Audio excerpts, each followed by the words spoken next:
Okay, so over here, Charlie. Charlie just had his second clutch of African house snakes hatch. So are you excited? I'm excited. This is going to be the first time that he gets to see them. And I just saw the one and I put them back in the incubator so we're going to get to see it all live together, what happened. And I thought we'd talk a little bit about keeping African house snakes because they're so cute and they're pretty easy to breed. Why do you think that they're not more popular? That's a good question. I don't know why. They should be a lot more popular because they're not large snakes. They breed very easily. They have 2 clutches a year, I think. They can. Yeah. And they're hard to get them to start eating, but once you do, they're like little Did savages. you get all of yours to start eating? Nah, just one.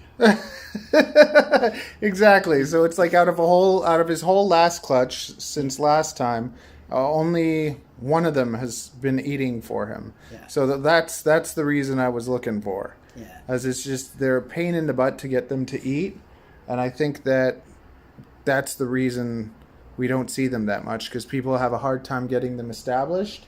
And if you're not willing to take the time and dedication to get them to eat, then they'll end up dying on you.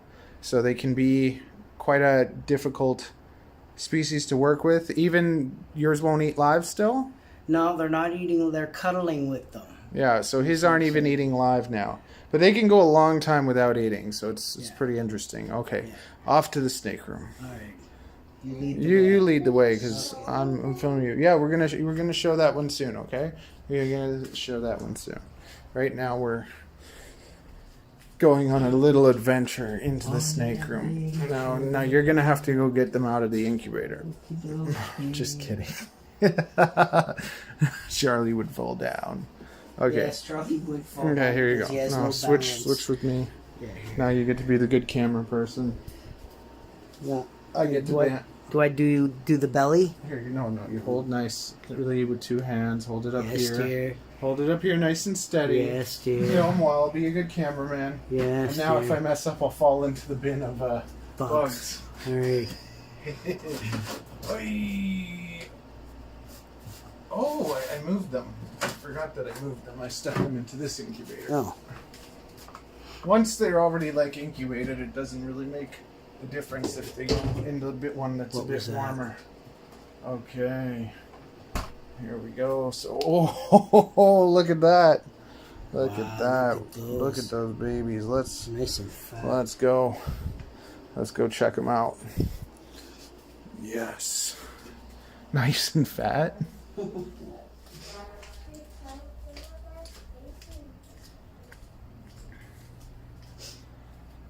Okay. Okay, now we're going to switch cameras and go to the better camera. Okay, we're here at the table. And we're looking at these. You can come around, Avery. Just careful with the cords if you want to come see. You want to come see? Yeah, I'm coming. Yeah, just go through the kitchen. And then Charlie, come over here. Here. Or stand there. You can see everything. Yes. Okay, very good. Yeah, Here, just give go. me the snake and then you can get out. There we go. Hey, be careful. I got it. He's good. Yeah, Charlie. That's why Charlie gets bit by the snakes, because he Squeeze manhandles I them. won't squeeze Okay. it. Ooh, we got little flies got into there. Okay, so we got the deal. 1, 2, 3, 4. Seems like there's more. There were 7. 5, 6, 7. So it looks like all 7 came out, right? Yeah. Let's We got see. 1, 2, 3, 4, 5, 6, 7. Nice. Okay. Ooh, spicy too. Get in. Hey, don't scare it. You don't do that. You don't poke him in the face. I didn't poke him in the face. Okay, so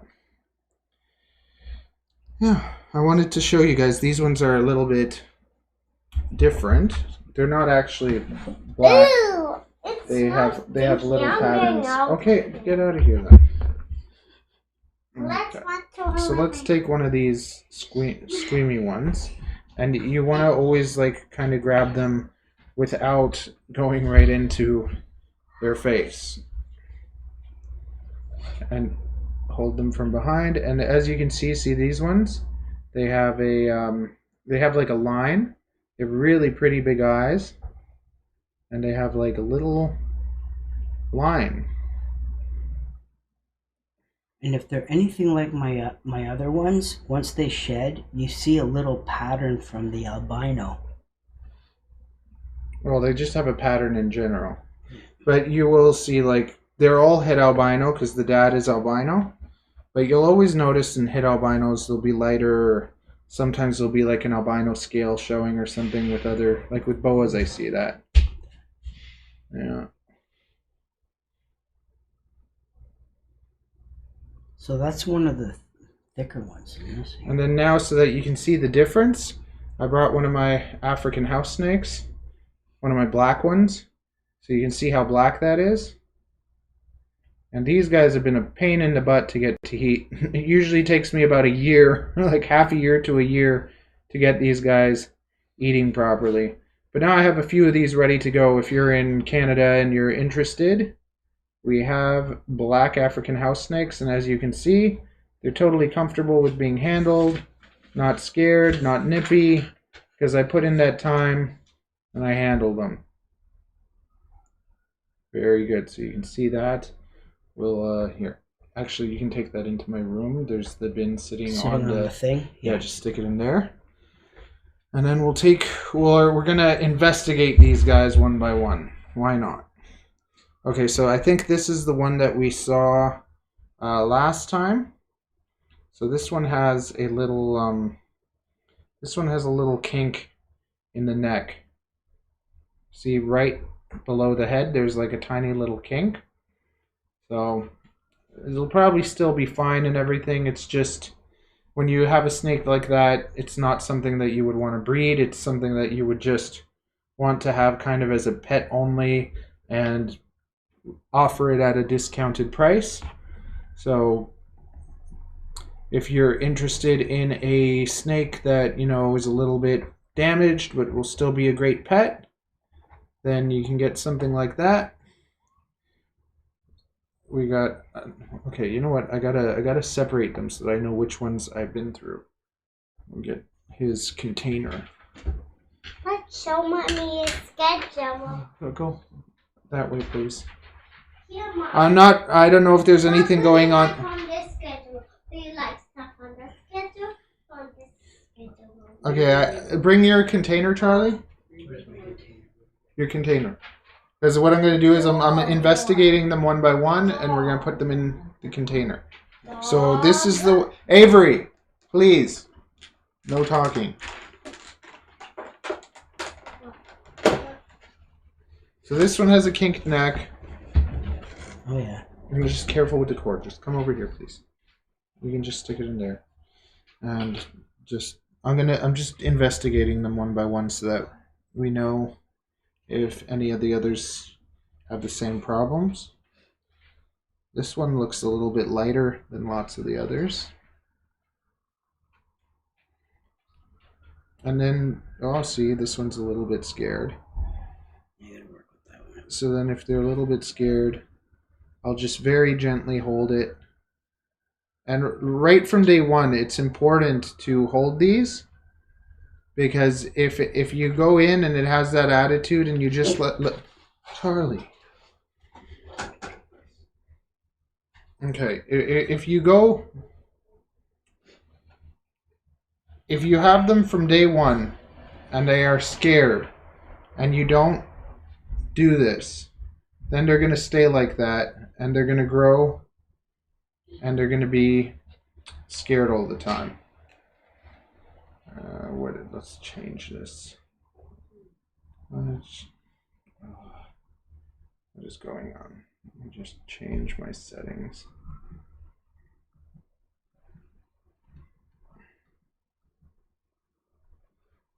Okay, this should be better now. So you see, by being very gentle and handling this snake and touching it gently in the face,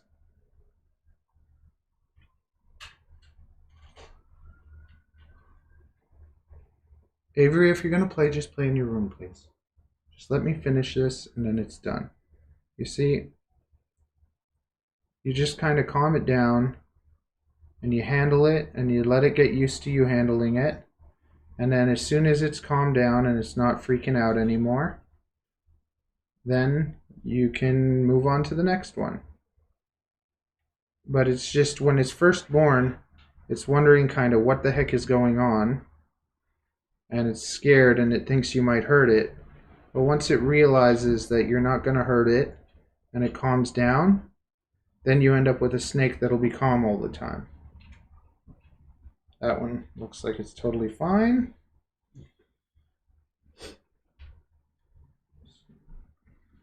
And they'll always be like, each one has its own personality. So some will just automatically be a lot calmer. Some will automatically be a lot more kind of scared. And it's understandable. Look at how little the thing is and how big we are. So you just want to handle it very nice and gently. Make it feel secure. Those are the biggest things, that you're slow, that you go under the head. You see, you go under the head. You don't go from like above the head like this, because that's where prey will come. Just once it's in, just close the thing, and then we'll let them in one by one or something, because otherwise you scare it, and then it doesn't like you. But you see that? This one's much calmer than the other one was. Okay, there we go. Let's put this one away. It's getting out again. Didn't even see that. Careful.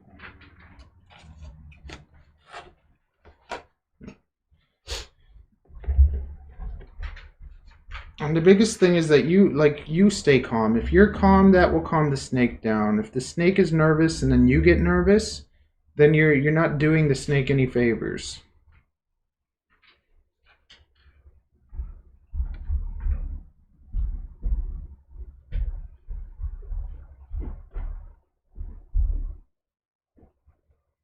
Just nice, slow, calm, gentle. And I'll rarely ever get bit by snakes.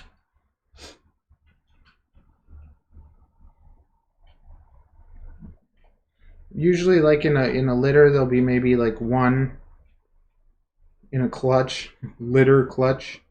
In boas, it's a litter. With pythons, it's a clutch. Please don't touch the cord. Just come here. Come here. Because you touch the cord, we get disconnected, and then...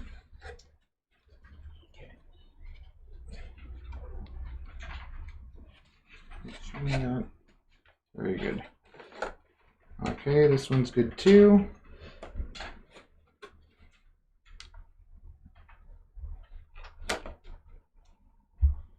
Okay, they're trying to get back into their eggs. Ooh, this one's... I guess they're all little. Some will be a little chunkier.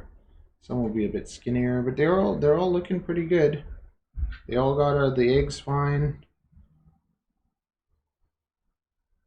Yeah, I never find that with the little snakes I have to ever really cut the eggs, because they move around so much that they kind of like get all the other ones to come out. Although if, like, first it was one that came out, and then I just left them and they all came out. But if the next day I checked and all of them came out except for like one or two, I would cut the eggs open just to be safe. But sometimes it does take them a little bit longer to develop. Not everything develops exactly the same. And just because one is ready to come out doesn't mean they all have absorbed that yolk. So every snake Even these guys, they have their little, can you see it? Yeah, right here. It's hard to see, but right here, there's like a little belly button where they're connected. Some of them are connected to the mom. Oh no, they're all connected. Like, so even when the live born ones, they're inside an embryonic sac. So they're connected to their embryonic sac. And with these guys, they're connected to their egg. Like their egg has a yolk sac in it. So they're not really connected to the egg. They're connected to like a sac of yolk that they slowly, see, I went from above and it nipped me. See? So that's a good example of what not to do. You never go from above. You always go and you hold them gently. And it's funny because the difference of going just from underneath. When you go from underneath, they feel a lot more safe. And gently securing them. And see, approaching from underneath. Nice and gentle, some little face rubs. Hey, little buddy. And then see, like, I'm not like, I'm holding it, but I'm not like squeezing it or anything, or like, I'm not stopping it from moving forward, but I'm doing kind of almost as if I was holding it in place, but like it can still move and everything, but I'm just holding it gently and letting it kind of slowly go through my hand if it wants. But see that the moment you go from on top, that kind of scares them. They're insecure, so they're not afraid to let you know, even though they're so tiny that it really doesn't do anything. So you want to just spend that time, hold them a little bit. See that? I go underneath. It's totally fine. I go on top. I get nipped. It's its first day of life. You see, really gently underneath. Rub the little teeth line. And you do this when they're little, because when they get used to this, they get used to you handling them, they get used to you holding them, and then they calm right down. And right now, maybe, I'm not going to say they like it right now, because they're probably nervous, they're wondering what the heck is going on, a tiny little thing in this giant world. But you get them used to that right from the beginning, and they end up having like a couple days of anxiety, and then they change. You kind of reprogram their minds to know that you're their buddy. You handle them, you clean them, you feed them, and everything good comes from you, and you can teach them to not be afraid of you. And this is different when dealing with adults and babies, because these are babies. It's like you get to do the teaching, but that's not something that they're going to teach themselves. People think sometimes that you can just keep them and let them be, and they're going to just trust you. It would be like having a child, not teaching them anything and thinking they're going to be good kids. Good kids are taught.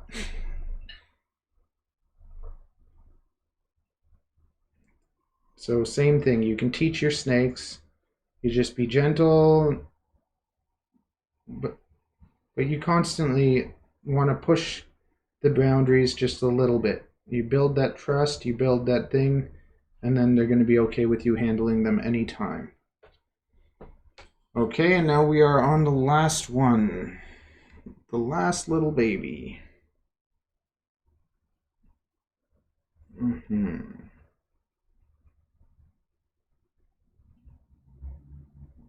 Yeah, see? It's like the mom. I've been looking at them through this monitor. See? Even underneath, this one's a little bit scared. It's looking at my thumb.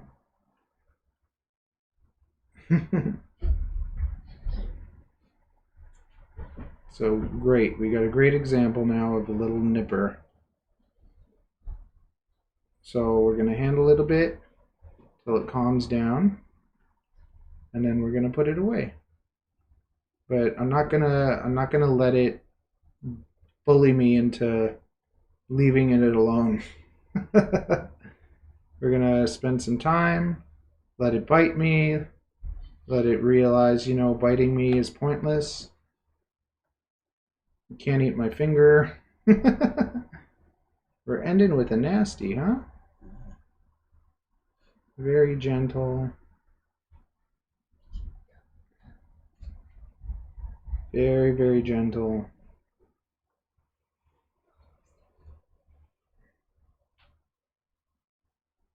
Oh, hello. Hi, little buddy. Yeah.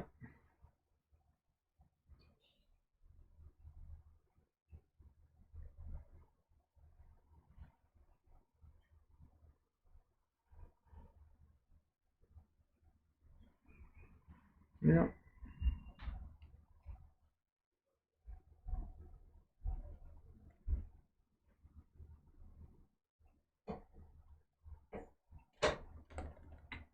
Almost done. See, I gotta handle this one now until it chills out.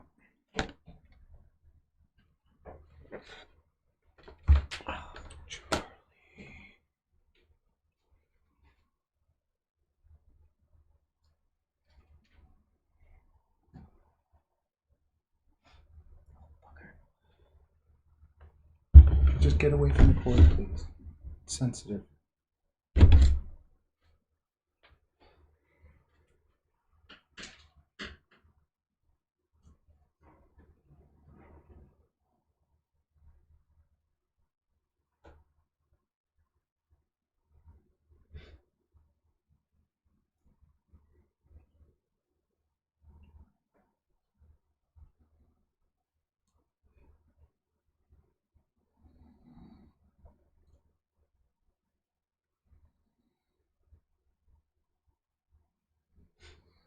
Ariel's fallen asleep.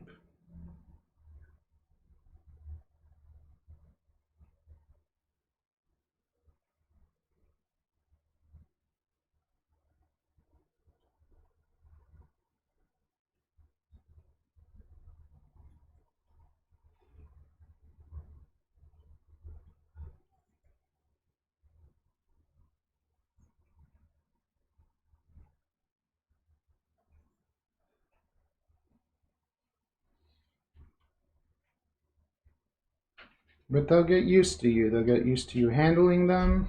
They'll get used to your smell. And then eventually they won't be scared of you. And if you're raising these as pets for people, then you can give someone an animal that is sweet and calm. This is especially, let's say somebody gets this as their first snake because it's small and unintimidating, but even though it's not going to be able to hurt them or something, nobody wants to get a snake that's being all nippy. You see?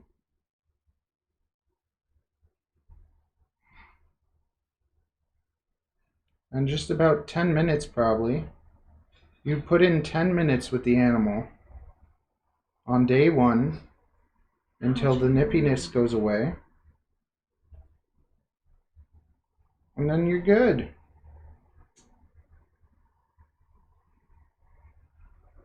And next thing you know, the one that was nippy will end up being the one that's your best friend. Because it's the nippy ones usually that have the most personality. It's always the nasty ones that end up being your favorite. See that?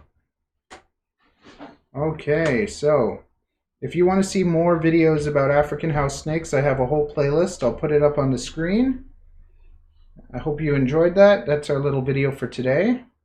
And tomorrow I'm going to be showing you how to sex ball pythons. We just had a batch of ball pythons that have all shed. So tomorrow I'm going to be showing you how to sex them by popping. Hope you enjoyed this and have a wonderful day. And don't forget to subscribe. Smash the bell notification. And leave a comment. See that? We're friends now. Toodaloo.